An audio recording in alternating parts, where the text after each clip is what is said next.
Protect करने का काम करता है, जिसमें सबसे मेनली कौन है, विटामिन है। टोटल 24 अमीनो एसिड है, लेकिन हमारे फास्ट फूड खाने से क्या होता है, हमारा शरीर मेहनत बहुत ज्यादा करता है। यानी सैकराइड्स का मतलब सकरा से है, किससे है, सकरा। और ये जब एक फिगर जो उठाया गया है, यही मोनोमर है। 3 दूना 6, 3 जोड़ी ग्लैंड पाए जाते हैं ब्लड में। बड़ी आंत में 2 चीजों का एब्जॉर्प्शन होता है, एक तो वाटर का होता है, ठीक है ना। जैसे आप भी बाजार में जाते हो सब्जी लेने, कोई सब्जी आपको नहीं पसंद है तो सामने पड़ा होकर भी नजरअंदाज आप उसे करते हैं। 3 प्रकार के होते हैं भोजन। कितने प्रकार के होते हैं, 3।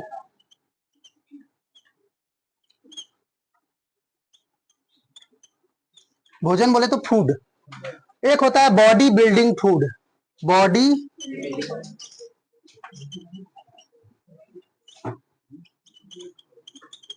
यानी ऐसा भोजन जो शरीर के निर्माण में सहायक हो। दूसरा होता है बॉडी प्रोटेक्टिव फूड,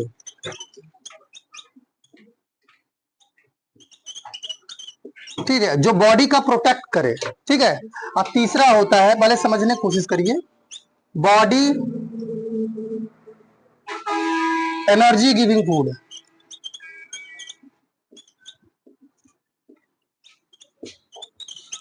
यानी जो भी हम भोजन करते हैं वो भोजन 3 प्रकार का होता है। एक होता है जो बॉडी बिल्डिंग का काम करे, यानी शरीर को बनाने का काम करे।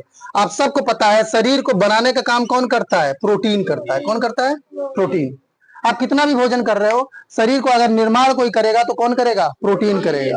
प्रोटीन से ही नई कोशिकाएं बनती हैं, बताया था मैंने। प्रोटीन से ही क्या होती है, नई कोशिकाएं बनती है, टूट फूट कोशिकाएं मरम्मत की जाती है। प्रोटेक्टिव फूड में विटामिन आते हैं, क्या आते हैं, विटामिन आते हैं, ठीक है ना। और आयंस आते हैं, मिनरल्स आते हैं, जिसे खनिज लवण बोलते हैं। क्या बोलते हैं, खनिज लवण आते हैं। जैसे कैल्शियम, हाँ, वाटर आप लेते हो ना, ये सब जो है हाइड्रोजन ऑक्सीजन, ये सब बॉडी को क्या करते हैं, प्रोटेक्ट करने का काम करते हैं, जिसमें सबसे मेनली कौन है, विटामिन है। तीसरा है एनर्जी गिविंग फूड में आता है कार्बोहाइड्रेट। कौन आता है, कार्बोहाइड्रेट। और होता है आपका फैट, और होता है लिपिड्स। ये सब जो है एनर्जी गिविंग फूड है, जिसमें तुरंत अगर हमको एनर्जी चाहिए तो वो काम करता है कार्बोहाइड्रेट्स का। ये 3 प्रकार के भोजन हम लोग करते हैं, ठीक है ना।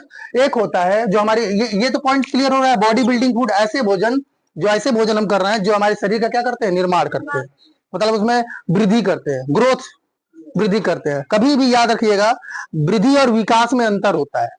वृद्धि और विकास में अंतर है। वृद्धि का मतलब है लंबाई चौड़ाई मोटाई का बढ़ना, और विकास का मतलब क्या होता है, मेंटल रूप से बढ़ना होता है, ठीक है ना। तो बॉडी बिल्डिंग फूड में सबसे मेन काम किसका होता है, प्रोटीन का होता है। और प्रोटीन की इकाई क्या होती है, अमीनो एसिड या अमीनो अम्ल, ठीक है ना। इसकी बेसिक यूनिट है। टोटल 24 अमीनो एसिड है, लेकिन हमारे बॉडी को 20 अमीनो एसिड की जरूरत होती है, जिसमें से 10 अमीनो एसिड हम बाहर के भोजन से लेते हैं और 10 अमीनो एसिड हमारी बॉडी खुद बनाती है। विटामिन की बात करें, विटामिन में आप 2 प्रकार के होते हैं, विटामिन वसा में घुलनशील विटामिन और जल में घुलनशील विटामिन, यानी fat soluble and water soluble. जो फैट में घुल जाए, फैट जैसे तेल में घुल जाए, घी में, डालडा उल्डा जानते हैं ना, ये सब जो ऐसे द्रव जो गाढ़े होते हैं, समझ में आ रहा है, वो होते हैं फैट सॉल्युबल और वाटर सॉल्युबल 2 होते हैं। ADE के ये अलग ब्रांच है, बाकी क्या क्या बचा है, ADE के ये फैट सॉल्युबल है, फैट में घुलने वाले हैं। और अभी ये क्लासिफिकेशन आप विटामिन में पढ़ेंगे क्योंकि आप में है। उसके बाद बचा क्या, बी बचा, सी बचा, ये तो बचा ABCDE के। ये BC जो आएंगे आपके, ये वाटर सॉल्युबल होंगे। कौन से होंगे, वाटर सॉल्युबल।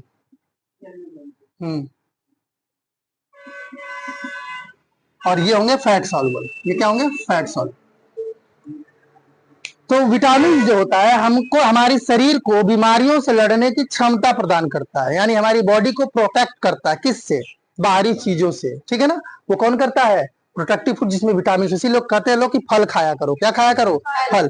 फल से हमको एनर्जी मिले, थोड़ी बहुत मिले, लेकिन इससे क्या मिलता है हमको, विटामिन मिलते हैं, जो कि हमारी बॉडी को प्रोटेक्ट करते हैं, बीमारियों से लड़ने की क्षमता बढ़ाते हैं, यानी इम्यूनिटी सिस्टम को मजबूत कर। इम्यूनिटी सिस्टम क्या होता है, इम्यूनिटी सिस्टम होता है जैसे कोई भी बीमारी अगर हमारे ऊपर हावी होती है तो उससे खिलाफ वो लड़ते हैं, ठीक है ना।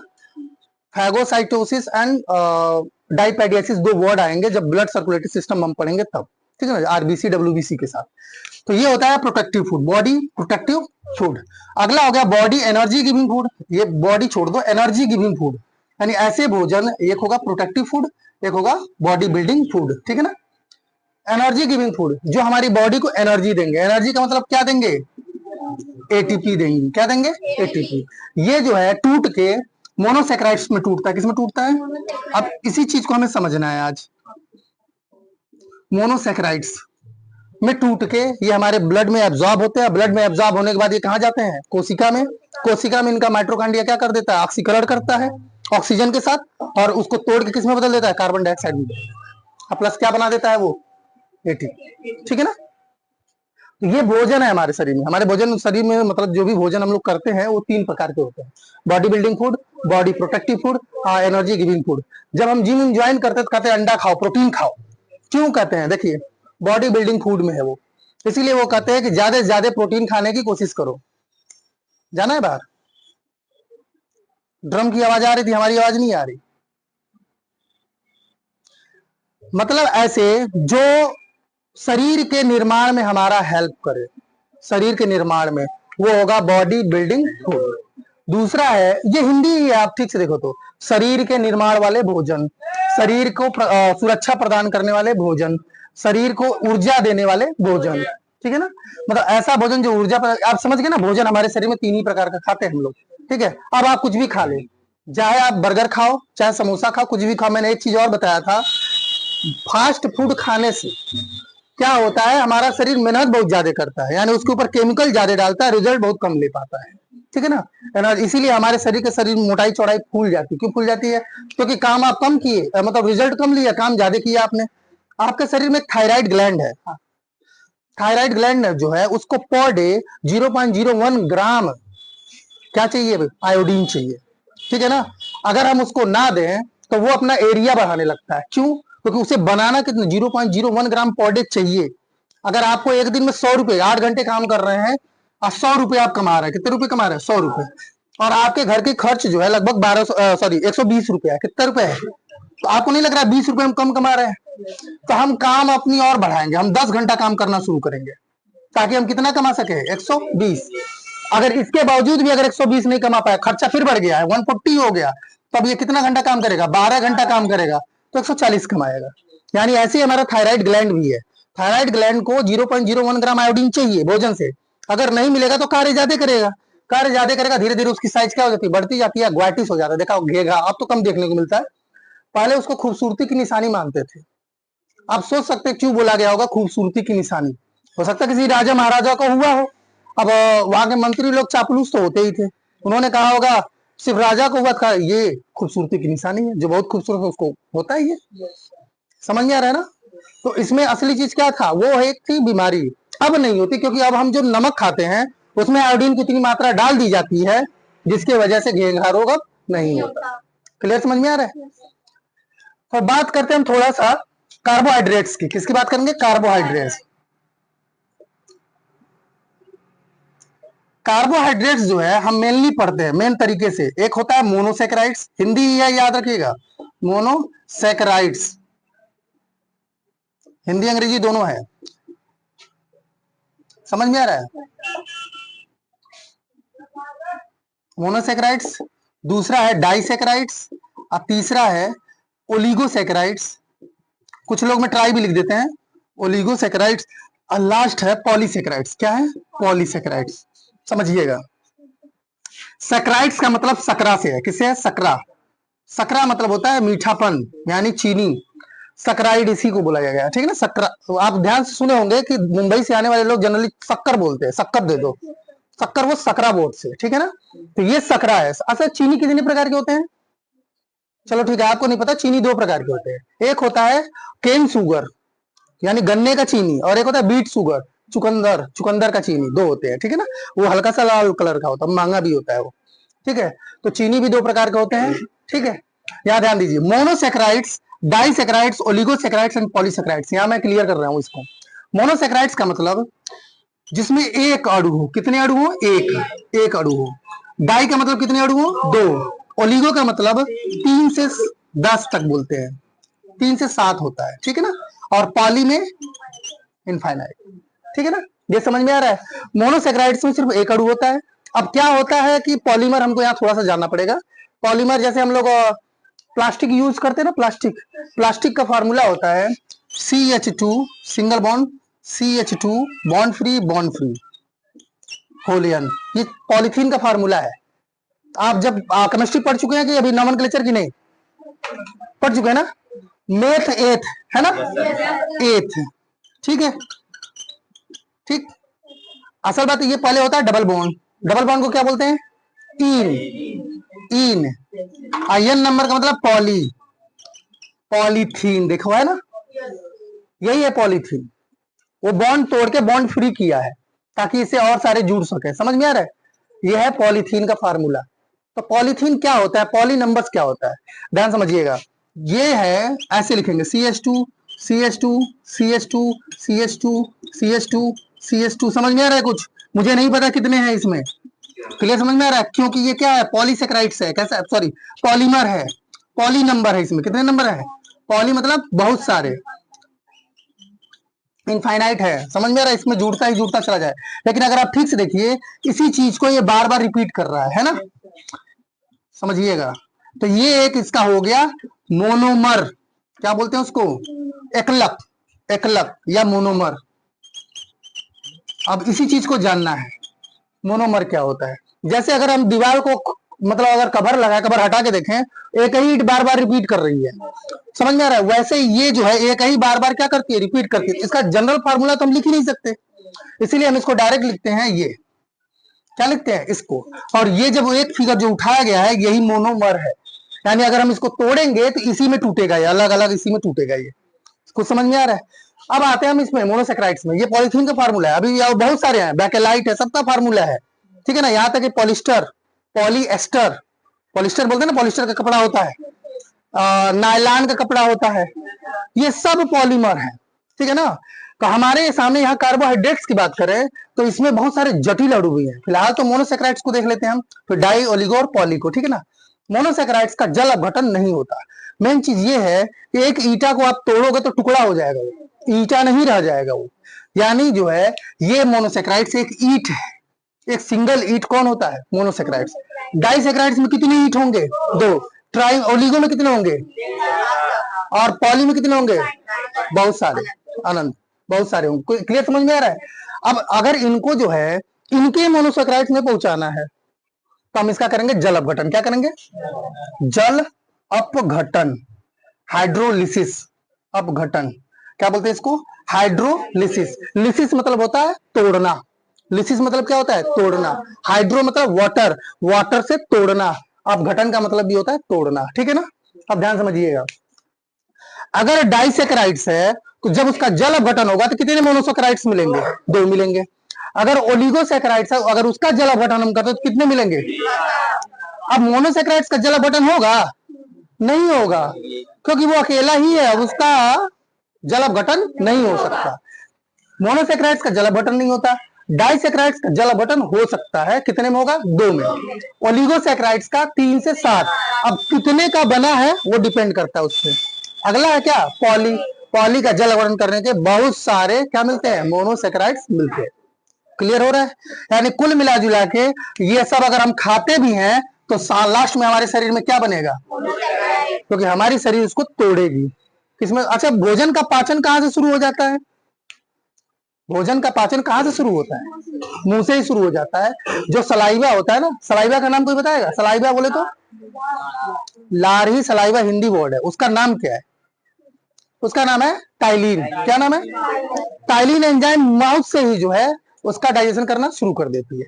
सवाल ये है कि जो नीचे वाले हैं ना, ये सब ये मीठे नहीं होते, ये मीठे नहीं होते। लेकिन जब हम लोग कूचते हैं बहुत सारा तो कहते बाद में भोजन मीठा होने लगता है, मीठा लगता है ना, क्योंकि ये जो पॉलीसेक्राइड्स है, ओलिगोसेक्राइड्स है, ये मीठे नहीं है। बाकी ये डाइसेक्राइड्स और मोनोसेक्राइड्स मीठे होते हैं। तो जब हम इसको कुचते पीसते हैं, टाइलिन इसमें मिक्स करते हैं, तो वो सब किसमें तोड़ देते हैं इसको, मोनोसेक्राइड्स में। मोनोसेक्राइड का स्वाद कैसा होता है, इसीलिए हमको भोजन क्या लगने लगता है, मीठा लगने लगता है। क्लियर समझ में आ रहा है? यानी मुंह से ही डाइजेशन इसका शुरू हो जाता है। मुंह में 3 दूना 6, 3 जोड़ी ग्लैंड पाए जाते हैं। ग्लैंड क्या होता है, सबसे बड़ा सवाल है ग्लैंड क्या होता है। ग्लैंड हार्मोन्स का स्राव करते हैं। स्राव मतलब सिक्रीट करते हैं, बनाते हैं। किसको बनाते हैं? हार्मोन्स को। और हार्मोन्स होता है प्रोटीन। हार्मोन्स क्या होता है? प्रोटीन। याद रखिएगा, जितने हमारे शरीर में हार्मोन्स होते हैं वो सब क्या होते हैं? प्रोटीन्स होते हैं। मैंने बताया था सांप का जहर भी एक प्रोटीन है। हाँ, अब देखिएगा इसमें जब मैंने कहा टाइलिन, इन वर्ड है ना, इन, जितने इन मिले आपको समझ लेना वो प्रोटीन है। और ओएससी जिसमें मिले वो क्या होगा? कार्बोहाइड्रेट।